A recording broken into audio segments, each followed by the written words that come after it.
Kristi Noem comes out swinging and sets the record straight with all these Democrat lies about the Texas floods. Y'all like the video right here. Follow for more updates and check this one out. Homeland Security Secretary Kristi Noem, thank you for being here with us. Absolutely. It's just heartbreaking to hear these stories, and there has been a lot of back and forth about what the federal response was or wasn't. So I want to just come to you. Let's separate a little fact from fiction. There's this question about whether or not everything that passes through DHS that's a $100,000 contract or more has to be personally signed off on by you, because there are questions about whether that may have slowed things. Can you separate fact from fiction for us on that? You know, that policy absolutely did not slow anything down. In fact, as soon as this flooding started early in the morning, I was on the phone with the lieutenant governor, with the governor, with the emergency responders that were there on the ground, and said, what do you need? And then got on a plane and headed there as soon as I possibly could. So I was there within hours. The Coast Guard had been immediately deployed as soon as we finished our phone calls. We also deployed our border protection, Coast Guard, or our CBP and our patrol folks with their BORTAC teams that are specially equipped and trained for these types of situations. And then FEMA has had over 700 individuals there helping to serve the community. So within hours they were there.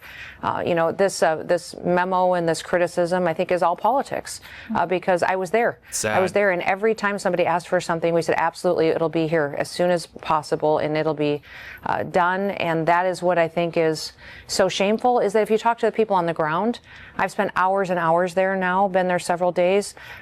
Everybody there is so grateful. They recognize the response was immediate. It's unprecedented how the federal government came in and supported the state in this, and many lives were saved. Unfortunately, the tragedy of this is that so many were lost, and this community has got a long ways to heal, and we need to find these family members and bring them home.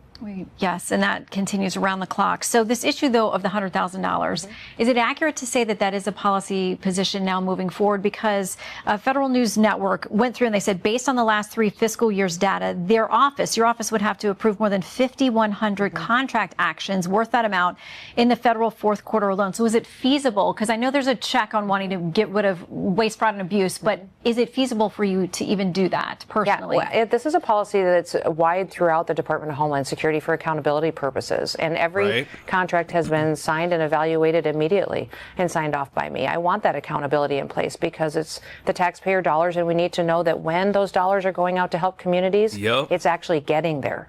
You know, you all know FEMA's track record over the last several decades. There was so much waste, fraud, and abuse, and not help, especially for individuals like that went through North Carolina and Florida when they were hit with hurricanes, claims that haven't been paid for 20 years.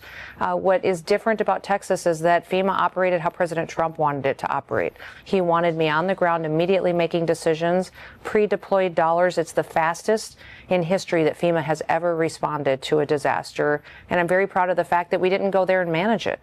We went there and allowed the local officials to manage it, to run it. The state did a fantastic job. We're there to support and give them what resources they need. Okay, I want to give you a chance to respond to Senator Chris Murphy, Democrat, who said this on X. He says, the floods ripped through Texas on July 4th. On July 5th, FEMA received 3,000 calls from survivors. Only 1% went unanswered. That night, he says, Trump and Noem fired the people who answered the calls. So on July 6th, FEMA received 2,363 calls.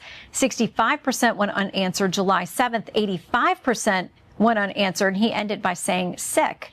Were people fired who could have been helping at the time? It's an absolute lie.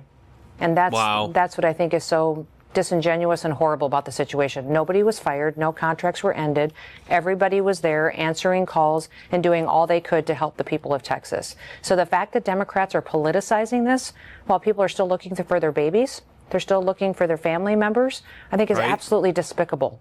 And the American people just, I think, need to know the truth of what they're doing and how they're taking advantage of this situation to help themselves politically. It's a disservice not just to the people of Texas and these families that are going through grief right now. It's a disservice to our country.